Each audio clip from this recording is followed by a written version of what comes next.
नमस्कार, मी श्रुती नवराष्ट्रामध्ये आपलं स्वागत आहे। खरं तर नवी मुंबई वाशीमध्ये मोठ्या प्रमाणात राष्ट्रवादी काँग्रेसकडून आंदोलन छेडण्यात आलेलं आहे। हे आंदोलन मोठ्या प्रमाणात मोठ्या संख्येने इथे पाहायला मिळत आहे। पोलिसांचा मोठ्या प्रमाणात फौजफाटा देखील तैनात करण्यात आलेला आहे। या आंदोलनाचे नेमके मुद्दे जे आहेत ते भ्रष्टाचार असू दे, सत्ताधाऱ्यांची मक्तेदारी असू दे, पाणी प्रश्न असू दे, महिलांसंदर्भातला प्रश्न असू दे किंवा नीट एक्झाममध्ये झालेला भ्रष्टाचाराचा जो काही परिणाम आहे तो या आंदोलनामार्फत छेडण्यात आलेला आहे। मात्र येत्या काळामध्ये प्रशासन याकडे कशा पद्धतीने बघतं हे पाहणं महत्त्वाचं ठरणार आहे।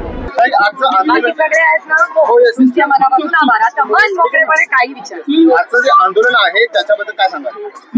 आजचं आंदोलन भारतीय जनता पक्ष, त्यांचा भ्रष्टाचार, त्यांनी केलेली महागाई आणि बेरोजगारीच्या विरोधात आहे आणि ताकदीने आम्ही त्यांच्या विरोधात कालही लढत होतो, आजही लढू आणि उद्याही। सध्या महागाईचा कहरगार झालेला मोठ्या प्रमाणात सगळीकडे। महागाईचा अहंकार मी म्हणत नाहीये, तुम्ही डेटा बघा, घरी जाऊन बायकोला विचारा।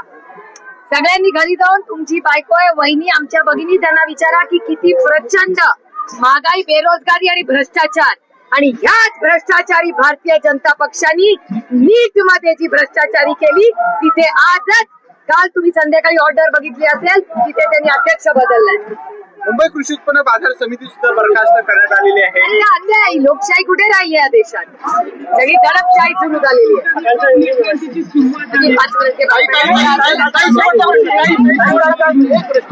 नवी मुंबईमध्ये पोलिसांचा बंद होत माहिती देऊन तुम्हाला प्रचंड आर्थिक परिस्थिती नाजूक झालेली आहे। त्याचबरोबर महागाई, बेरोजगारी आणि भ्रष्टाचार हा प्रचंड वाढतोय आणि त्याच्या विरोधात आम्ही रस्त्यावर उतरलेलो। कालच शशिकांत शिंदे यांनी सांगितलं मी रस्त्यावर उतरून आंदोलन करू, मात्र तुम्ही गल्ली बोलामध्ये आंदोलन करताय, म्हणजे सरकारला सहकार्य करतात काय झालं? म्हणजे काल शशिकांत शिंदे यांनी सांगितलं मी रस्त्यावर उतरून आंदोलन करू, मी रस्त्यावर, तुम्ही गल्ली बोळात येऊन आंदोलन करताय, म्हणजे सरकारला सहकार्य करतात अशी चर्चा आहे, काय झालं? कुठे चर्चा आहे दादा? लोक सांगतात की तुम्ही कुठले लोक सांगताय? दाखवा ना, सांगा ना। काही लोक सांगा ना, मुख्य रस्ता करा पाहिजे सांगा ना, कोण चर्चा? शशिकांत शिंदे सांगितलं आम्ही रस्त्यावर काल उतरू, रस्त्यावर उतरलं तुम्ही गल्ली बोळात आंदोलन करताय, मुख्य रस्त्यावर सायन पाणी। ठीक आहे, मार्गदर्शन सध्याबद्दल थँक्यू। खरं तर ज्या प्रकारे सध्या आंदोलन केलं जात आहे, सरकारची कोणतीही भूमिका काय येत नाही, विरोधी ओरडा करतात, रस्त्यावर उतरताय तरी सुद्धा।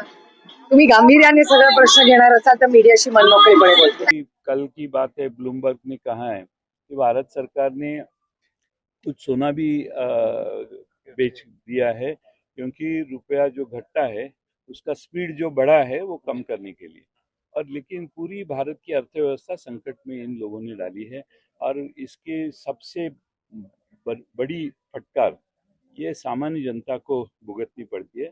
इसके खिलाफ हमारा मोर्चा था राष्ट्रवादी का, और मोर्चा निकालने के पहले ही कुछ लोगों को इन्होंने अरेस्ट किया है। ताई, राष्ट्रवादी काँग्रेसकडून नवी मुंबईमध्ये मोठ्या प्रमाणात आंदोलन छेडण्यात आलेलं आहे। नेमकी काय कारण आहेत, काय मुद्दे आहेत ज्यामुळे एवढं मोठं आंदोलन हे नवी मुंबईत छेडण्यात आले? ताई, आज आपण पाहत आहात की भारतभर मोदींनी अनाऊन्स केलेलं आहे की तुम्ही सोनं घेऊ नका, तुम्ही काटकसर करा। महिला भगिनींना अगदी लाडकी बहीण योजना महाराष्ट्रात आणली आहे, 1500 रुपये देऊ पाहतात आहे, आणि सिलेंडरचे भाव पोहोचलेत 1200 पर्यंत। आज अन्नधान्य वाढलेलं आहे, मुलांच्या स्कूल बसच्या किमती वाढलेल्या आहेत। आज मुलांना या ठिकाणी शिक्षण घेण्यासाठी ऑनलाईन, म्हणजे घरात बसून शिक्षण घ्या, मुलं शिक्षणापासून वंचित राहत आहेत। आणि अशा मूळ पक्षामध्ये आणि अशा पद्धतीमध्ये महिलांची समस्या ही ह्या पक्षाकडनं वाढली जात आहे। आणि हे भारतीय जनता पक्ष, भारतीय जनता पक्ष हा महिला विरोधी आहे, हे मनुवादी आहेत, हे महिलांवर शोषण करणारे आहेत। आणि आज महिलांच्या समस्या या दिवसागणिक वाढत आहेत। आज गॅसचे भाव वाढत आहेत, पेट्रोलचे भाव वाढत आहेत। याचा परिणाम फक्त गाड्यांवरती नाही तर मुलांच्या शिक्षणावरती होत आहे, बायकांच्या संसारावरती होत आहे। आणि एवढंच नव्हे तर आज ज्या महिला घराबाहेर पडत आहेत त्यांच्या सुरक्षिततेचा प्रश्न झालेला आहे। आणि अशा परिस्थितीमध्ये या भाजप सरकार विरोधात नवी मुंबईच्या राष्ट्रवादी काँग्रेसचा जो आवाज उठवलाय, त्यामध्ये आमची नवी मुंबईची काँग्रेस आणि पनवेल शहर काँग्रेस ताकदीने उतरलेली आहे। येत्या काळामध्ये या आंदोलनाला बघून प्रशासन काहीतरी निर्णय घेईल असं वाटतंय का तुम्हाला? प्रशासन एवढं निर्लज्ज आहे की ते काय लगेच निर्णय घेऊ शकत नाही, त्यांना भीती आहे, समजलं का? त्यांना जनतेचा आक्रोश अजून बघायचा आहे। आणि तुम्हाला सांगतो, अजूनही मोठ्या प्रमाणामध्ये जनता आता रस्त्यावर उतरेल. तुम्ही बघितलं विद्यार्थी उतरतायत, लोक उतरतायत, महागाई सगळ्याच गोष्टीचे बँका होता बुडीत आलेल्या आहेत. तर हा जो आक्रोश आहे लोकांचा, ह्याचा आता एकदम मोठी सीमा गाठणार आहे आणि त्याच्यासाठी मोदी सरकारला खाली उतरावंच लागणार आहे.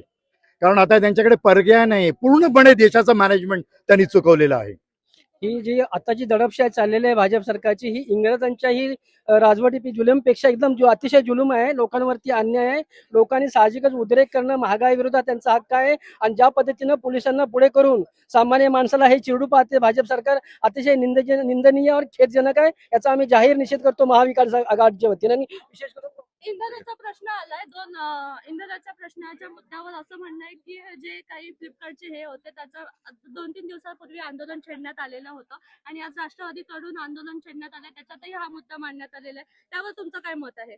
लोकांना बेरोजगार करण्याचं हे काम आहे. आम्ही आता तुम्ही त्यावेळेला 2-3 दिवसापासून तुम्ही कव्हर केलेलं आहे की जे फ्लिपकार्टचं चालू होतं, काल त्या आंदोलनाला यश आलं आणि आम्ही यांच्याकडे गेलेलो, आपले कामगार आयुक्त. त्या कामगार आयुक्तांनी त्यांना फोन केला आणि त्यांना सांगितलं की हे तुम्ही आजच्या दिवसातच मागे घ्या, नाहीतर याच्यावर पुढे कारवाई उद्या आम्ही चौकशीसाठी तुमच्याकडे आमचे अधिकारी पाठवू.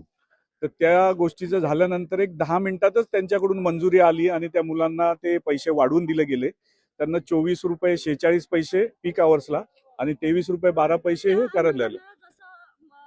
पॉझिटिव्हिटी आली तसंच ह्या आंदोलनालाही येईल का असं वाटतंय तुम्हाला? हो, आता जनता रस्त्यावर उतरलेली आहे. जनता याच्यामध्ये सहभागी झाल्यानं प्रत्येक सामान्य माणसाला याचा त्रास होत आहे. म्हणजे महागाईचा पेट्रोल 5-5 पैशांनी 10 पैशांनी करून 15 दिवसात 8 रुपयांनी वाढवलं.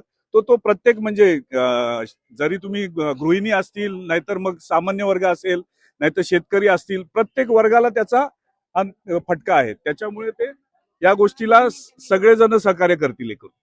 हॅलो, ऐका, लाडकी बहीण म्हणून आमच्या लाडक्या बहिणीचे तर आम्ही विधवा औरत आहे, तरी आमच्या लाडक्या बहिणीचं पण बंद केलं त्यांनी. काय फायदा यांचा? मतदानापुरते येतात काय? मत द्या, आम्हाला मत द्या, आणि त्याच्यासाठी एका मतासाठी त्यांना लोकांच्या पाया पडायला लागत आहे. आणि लोकांना आता फेरीवाल्याला रोजच्या रात्री 10 वाजता इथं वाशीमध्ये धंदे लावून देतात आणि त्या लोकांना हप्ते लागतात. लोक कसे हप्ते देणार यांना? पुढं करतात दुसऱ्याला आणि हप्ते मागतात. हे असं असतंय काय? आम्ही फेरीवाले, आम्हाला पोट नाही काय? आमचं घर त्याच्यावरच चालू आहे. हे 2 महिलाला अजून तक पेन्शन नाही. मला तर कसलीच पेन्शन नाही, ना नवऱ्याची पेन्शन ना कसली. माझा नवरा देना बँकेत होता तरी माझ्या नवऱ्याची पेन्शन पण नाही मला. मी धंद्यावरती माझे मुलं शिकवले, मी फुलाचा धंदा करते, त्याच्यात रात्री 10 वाजता लावून देत आहे. याला काय पद्धत आहे काय? आणि मतदानासाठी पुढे येतात तुम्ही. लाडकी बहीण पण बंद केली आणि आम्ही लाडक्या बहिणीला देतो. असं काय? हे सरकार सगळं फसवे आहे. या मोदीनं सगळ्याची वाट लावून टाकली. मी तर सरळ सांगत, सत्ताधाऱ्यांची सत्ता आहे, पण इथे लोकशाहीच्या नावावर सत्ता पक्षच आपलं राज्य चालवतंय का? सत्ताधाऱ्यांना सध्या माणसं दिसत नाहीत. फक्त थापा मारणे हा एकमेव धंदा त्यांनी सुरू केलेला आहे. लोकांना फक्त आश्वासन द्यायचं, परंतु त्यांची एकही इच्छा पूर्ण करायची नाही, एकही गरज पूर्ण करायची नाही, हे त्यांनी मनाची ठरवलेलं आहे. आणि लोकांना आश्वासनाच्या भूलथापांच्या बळी पडून लोकांना फसवण्याचा उद्योग फक्त हे सरकार करीत आहे, दुसरा काहीच उद्योग करीत नाही. मॅडम, तुम्ही एक महिला आहात. नवी मुंबईमध्ये मोठ्या प्रमाणात पाणी प्रश्न आहे. या संदर्भातला या आंदोलनामध्ये हा देखील मुद्दा मांडण्यात आलेला आहे. त्या संदर्भात तुम्ही काय म्हणणार आहात? मोदी सरकार आल्यापासून 15 लाखाचा आमिष ते आतापर्यंतचे सगळे आमिष सगळे खोटे आणि फसवे आहेत. नवी मुंबईमध्येही सगळ्या लोकांचा त्याचा परिणाम आहे, तसंच भारतभर परिणाम झालेला आहे. आणि मोदी सरकारमुळे आतापर्यंत जेवढी महागाई वाढलेली आहे, पेट्रोल दरवाढी असतील, आता त्यांनी सांगितलं की तुम्ही वापरू नका, सोनं घेऊ नका, तुम्ही खर्च कमी करा. अजून किती खर्च कमी करणार? मोदी सरकारच्या या राज्यामध्ये आल्यापासून पूर्ण हाहाकार झालेला आहे. गरीब जनता त्रस्त झालेली आहे. त्याच्या विरोधात हा आवाज उठवलेला आहे. हा आवाज आमचा दिल्लीपर्यंत जाईल. नवी मुंबईमध्ये मोठ्या प्रमाणात राष्ट्रवादी काँग्रेसकडून आंदोलन छेडण्यात आलेलं आहे. अनेक मोठे मुद्दे मांडण्यात आलेले आहेत. त्याचबरोबर जेनजीचा प्रचार देखील इथे पाहायला मिळाला. अगदी रॅप सॉन्ग असू दे, डान्स वगैरे. या आंदोलनाचा इम्पॅक्ट जो कुठे आहे तो सरकारवर पडणार आहे का? आज या ठिकाणी महाविकास आघाडीच्या वतीने हे आंदोलन घेण्यात आलेलं आहे. त्याच्यामध्ये राष्ट्रवादी काँग्रेस दोन्ही पक्ष सामील आहेत. आज या ठिकाणी जे एकूण चित्र होतं ते ज्या जैनजी म्हणा, युवक, विद्यार्थी आणि सर्वसामान्य लोकांच्या भावना या ठिकाणी रस्त्यावर व्यक्त होत होत्या. आपण जर 2014ला पाठीमागे गेलो त्यावेळेस काँग्रेसचं सरकार होतं, युपीएचं सरकार होतं, त्यावेळी एका बॅरेलचं आंतरराष्ट्रीय मार्केटमध्ये प्राइस जी होती ती 107 रुपये होती आणि आपण त्या पिरियडमध्ये मनमोहन सिंगच्या वेळी 60 रुपये 64 रुपयाप्रमाणे पेट्रोल डिझेल वगैरे घेत होतो. त्यावेळीच बीजेपीने असं भारतामध्ये एक असं चित्र निर्माण केलं की आता काँग्रेस किंवा युपीए सरकार चालू शकत नाही, महागाई यांनी फार वाढवली.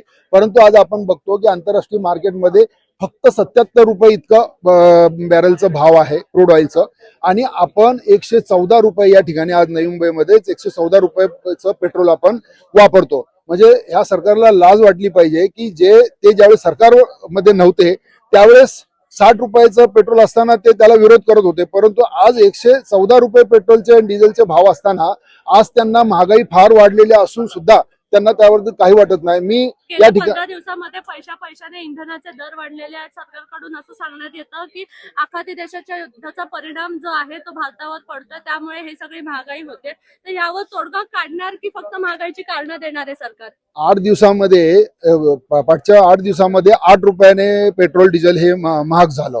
याच्यावर तोडगा काढायचा असेल तर ते काढू शकतात, परंतु ज्या देशाचा पेट्रोलियम मिनिस्टर हरदीप पुरी आहे, ज्यांचं नाव एप्स्टीन फाईलमध्ये आहे आणि हे सरकारच संपूर्ण सरेंडर झालेलं सरकार आहे, ते ट्रम्पच्या डील आणि ट्रम्पच्या सांगण्यावरून सरकार चालतं. ते सरकार मला असं वाटत नाही याच्यावरून काहीतरी मार्ग काढेल. याच्यावरून मार्ग फक्त एकच निघेल की हे सरकार जनतेने पाडाव केल्याशिवाय ह्याच्यावर मार्ग निघणार नाही.